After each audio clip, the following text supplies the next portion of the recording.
जीवन में तमाम बार उतार चढ़ाव की स्थिति सचिन के क्रिकेट करियर के दौरान भी आई। एक वक्त था जब सचिन तेंदुलकर की आतिशी बल्लेबाजी को देखने के लिए हर मुकाबले में काफी तादाद में लोग भी पहुंचते थे। तमाम उनके प्रशंसक जो थे वो इस बात को लेकर उम्मीद लगाते थे कि सचिन से आज एक बड़ी पारी खेलने की उम्मीद वो किया करते थे।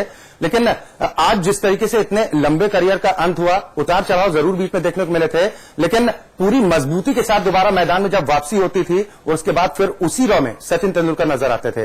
रुक करेंगे एक बार फिर देहरादून का सुरेंद्र डसीला हमारे संवाददाता लगातार हमारे साथ बने हुए हैं।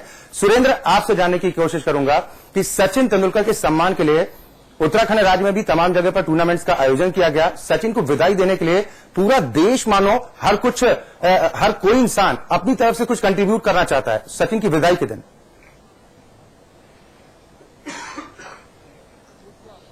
बिल्कुल अक्षय, आपकी बात बिल्कुल सही है। सचिन की विदाई के लिए पूरे देश में अलग अलग तरीके से लोग जश्न मना रहे हैं, लोग एक भावभीनी विदाई दे रहे हैं। लोगों को ये दुख जरूर है कि सचिन ने जो है इतना बेहतरीन खेला और अब वो जा रहे हैं और सचिन अब आज के बाद उनको वो उस नीली और उस सफेद जर्सी में नहीं दिखाई देंगे। लेकिन लोगों को इस बात की खुशी है कि 24 साल का करियर एक शहंशाह की तरह रहा, कभी विवादों में नहीं फंसे। कभी हमने ये नहीं सुना कि सचिन ने किसी बार या किसी होटल में कभी लड़ाई की हो, कभी मीडिया के साथ बदतमीजी की हो। तो इतना शालीन खिलाड़ी का जब गंतव्य होता है, कल हम देख रहे थे कि मीडिया में किस तरीके से शोएब अख्तर ने कहा था कि ये बहुत बेहतरीन इनिंग का अंत हुआ है, जब पूरा देश ही नहीं विदेश भी उनको इस तरीके से, और आज तक पूरे विश्व में किसी भी खिलाड़ी को इस तरीके से विदाई नहीं दी गई।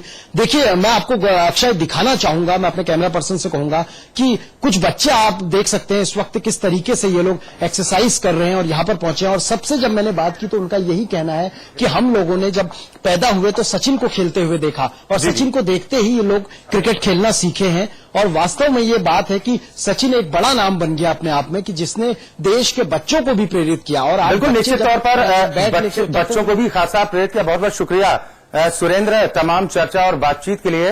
तो मास्टर ब्लास्टर सचिन तेंदुलकर ने भले ही क्रिकेट के मैदान से विदाई ले ली हो, लेकिन उनके जो तमाम करोड़ों प्रशंसक हैं उनके दिलों में हमेशा सचिन तेंदुलकर राज करते रहेंगे। भले ही 22 गज की पिच से उन्होंने दूरी बना ली हो, लेकिन लोगों के दिलों में हमेशा नॉट आउट रहेंगे सचिन तेंदुलकर।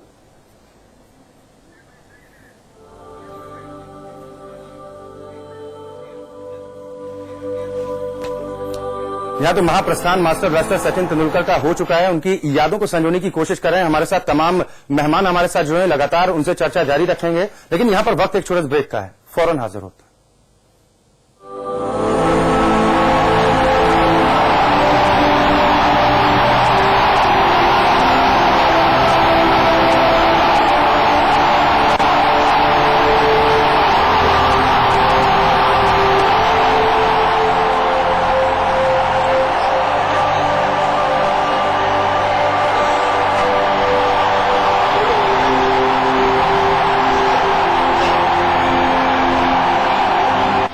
दिन भर कंप्यूटर में लगा रहता है, कामदार नहीं है इसे। एमडीडीए में नक्शा जमा कर दिया? हाँ। नक्शे की फीस जमा कर दी?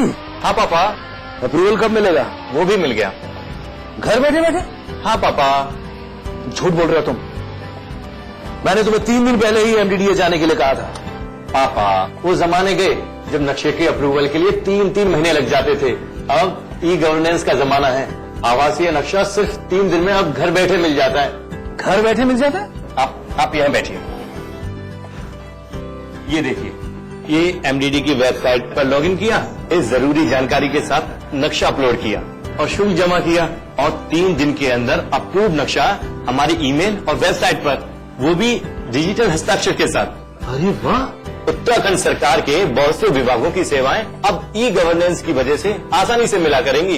ई गवर्नेंस का मिला जो साथ, सरकारी सेवाएं आपके हाथ। 1 3 2 का जाप तुमका कौन सिखलाया? आपने? और तोहर कमन गालों की लाली, ये सब कौन सा है? 1 3 2 फायदे का मंत्र। ये मंत्र हम भूले वाला नहीं भाई, याद है ना?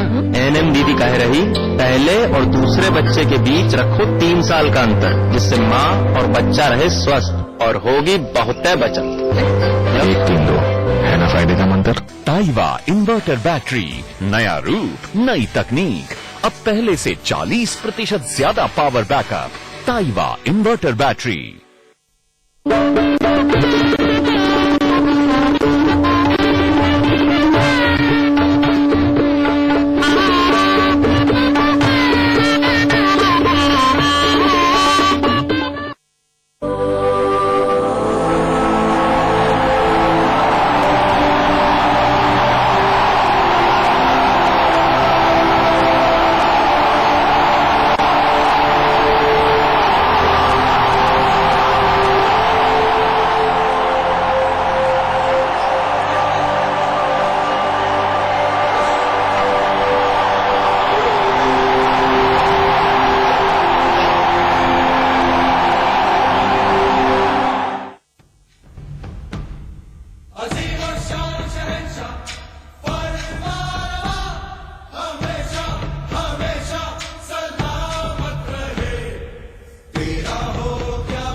जहां हम लगातार चर्चा कर रहे हैं मास्टर के महाप्रस्थान की, जिस पर पूरा देश ही नहीं पूरी दुनिया भावुक नजर आई। लगातार हमारे साथ सभी मेहमान जुड़े हुए हैं। एक बार फिर रुख करेंगे डॉक्टर विमल सोनी का, जो हमारे साथ लगातार जुड़े हुए हैं, पूर्व मैनेजर टीम इंडिया के रहे हैं।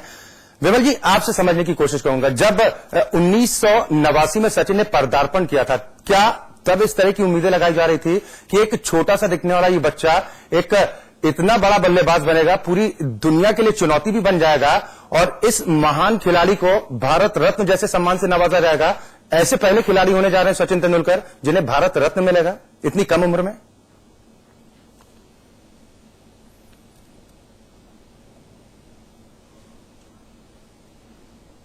ये निकलेगा, लेकिन मैं आपको एक इंसिडेंट बता सकता हूं। जी जी। राज सिंह डूंगरपुर सीसीआई के प्रेसिडेंट थे उन दिनों, और उस टाइम जब उन्होंने इस बच्चे को देखा तो उन्होंने सीसीआई में एक रूल था कि 18 साल से पहले कोई आदमी वहां खेल नहीं सकता था जी, रेगुलरली जा नहीं सकता था नेट्स के अंदर। तो उन दिनों में इन्होंने रूल चेंज करके इनको मेंबरशिप दी सीसीआई की, राज सिंह जी ने, और इस लड़के को लेके आए और वहां राजस्थान क्लब के नाम से एक क्रिकेट टीम खेलती थी जो कि बॉम्बे क्रिकेट खेलती थी। उसमें 15 ईयर ओल्ड चाइल्ड को उन्होंने डाला था। और हमेशा हमारे पास जब राजस्थान आते थे तो कहते थे एक महान खिलाड़ी निकलेगा, बॉम्बे के अंदर एक लड़का है जो कि इंडिया में बहुत नाम करेगा। और उसी बेसिस पे आप देखिए 15 साल की उम्र, ये बहुत बात करते थे जब ये 12 साल का था जी, और 15 साल की उम्र में इसने रणजी ट्रॉफी खेली और 16 साल की उम्र में ये इंडियन टीम में आ गया जी। और आपको मालूम हो तो रणजी के फर्स्ट मैच में इन्होंने 100 किया जी, टुलिप ट्रॉफी के फर्स्ट मैच में इन्होंने 100 किया और ईरानी ट्रॉफी के फर्स्ट मैच में 100 किया जी। तो इन्होंने उन 1-2 साल में ही बता दिया था कि ये एक अद्भुत खिलाड़ी है, he is not a normal man और नॉर्मल प्लेयर। और देखिए फिर भी कितना ही आप कहें, किसी ने ये नहीं सोचा था कि ऐसे सचिन तेंदुलकर निकलेंगे जो अल्टीमेटली गॉड ऑफ क्रिकेट कहलाएंगे। बिल्कुल। और ये कहा भी जाता है कि सचिन रिकॉर्ड तेंदुलकर है। शायद ही कोई ऐसा रिकॉर्ड हो जो सचिन ने न बनाया हो, चाहे वो शतकों के शतक की बात हो, दोहरे शतक की बात हो। ये इस मुकाम तक पहुंचना शायद एक स्वप्न हो सकता है। और जो कहानी मास्टर ब्लास्टर की रही है, किसी सपने से कम नहीं, किसी फिल्मी कहानी से कम नहीं रही। जिस तरीके से उनके क्रिकेट करियर की शुरुआत हुई और जिस तरह से आज वो महाप्रस्थान भी कर गए।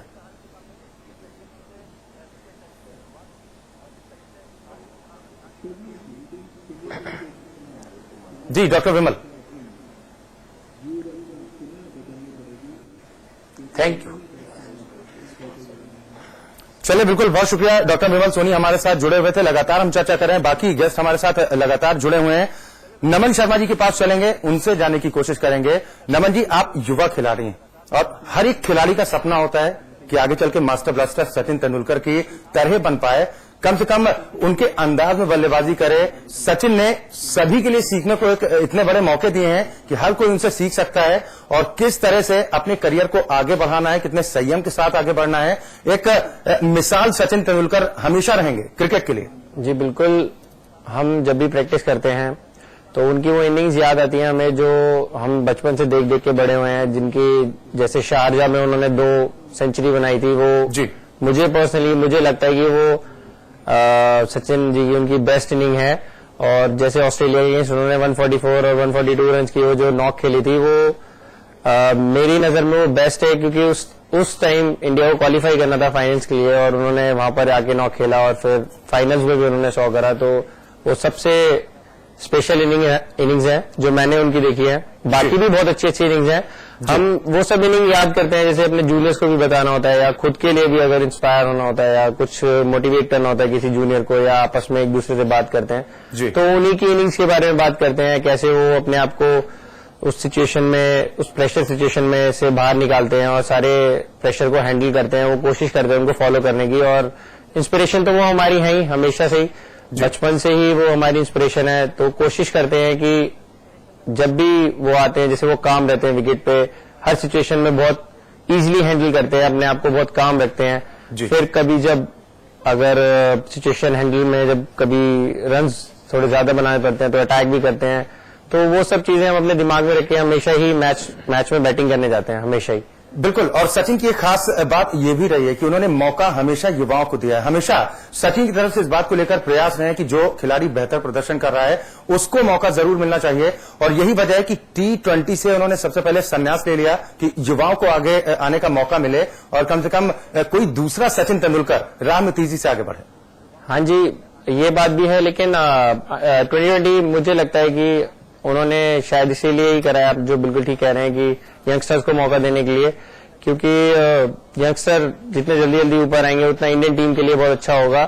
और ऐसा ही हुआ है कि जैसे अब रोहित शर्मा परफॉर्मेंस कर रहे हैं, विराट परफॉर्मेंस कर रहे हैं, काफी अच्छा इंडियन टीम के लिए काफी अच्छा है। और उन्होंने जाते जाते उनकी प्लानिंग होगी, वो इंडियन टीम को इतने ऊपर ले आए कि अब इंडियन टीम वर्ल्ड की बेस्ट टीम है।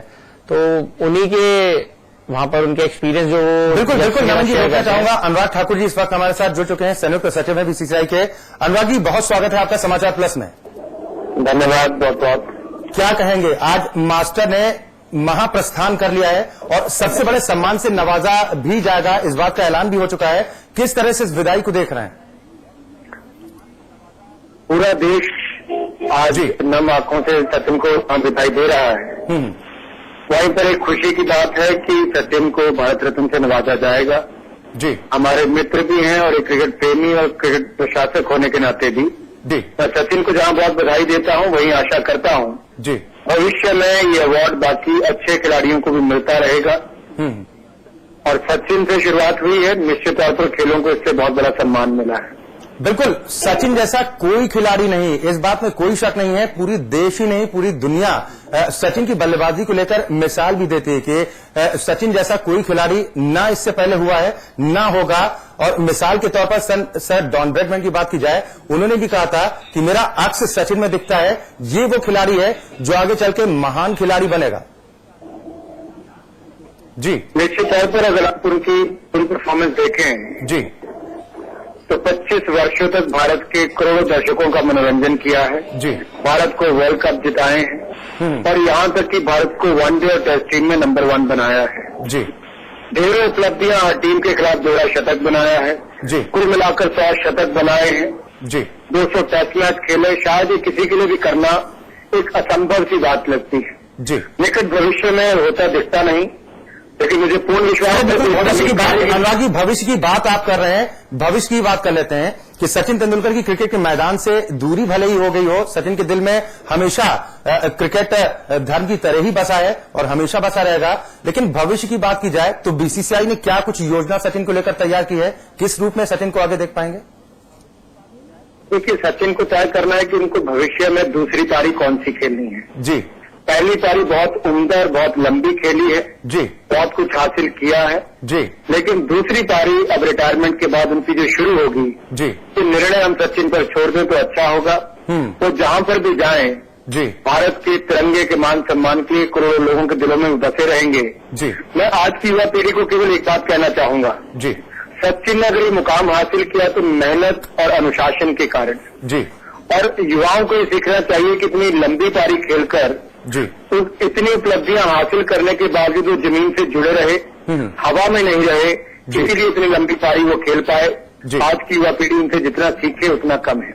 बिल्कुल, निश्चित तौर पर जितना सीखे लोग उतना कम है। जो भी खिलाड़ी सचिन तेंदुलकर की तरह बनना चाहता है, लेकिन मांगे लगातार उठ रही थी। सचिन तेंदुलकर को खेल